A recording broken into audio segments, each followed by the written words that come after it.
MP আমির হামজা, মুফতি আমির হামজা হাজি ভাইয়ের মতো তাকে হত্যা করার পরিকল্পনা চলছে। আমরা যখন এমপি সাহেবকে নিয়ে আমরা বাড়িতে চলে যাচ্ছি, আমরা যখন বাড়িতে যাচ্ছি আমাদেরকে হামলা করতে করতে এই রোড পুরা দেখেন আমাদের ইটে ভরপুর হয়ে গেছে। প্রথম যে ইটটা মারে আমরা দেখেছি তৌকির ভাই। আমরা যখন এমপি সাহেবকে রিসিভ করে আমাদের কোনো ধরনের চিন্তা ভাবনা নাই, এমপি সাহেবকে রিসিভ করে আমরা বাড়িতে নিয়ে আসছি। এখান থেকে প্রায় 10 জন, আমাদের 10 জনকে মাথা টাটা ফাটিয়ে ইট মেরে যে আমার পা ভেঙে গেছে। আরও আমাদের 9 থেকে 10 জনের অবস্থা খারাপ।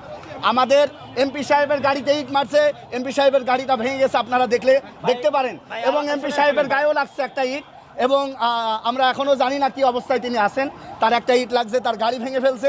আমাদের 10 থেকে 12 জনের অবস্থা খুবই খারাপ, কারো মাথা ফেটে না। আমরা গাড়ির ভিতরে ছিল 5 জন, তার ভিতরে একজনকে লেগে সে খুবই গুরুত্ব।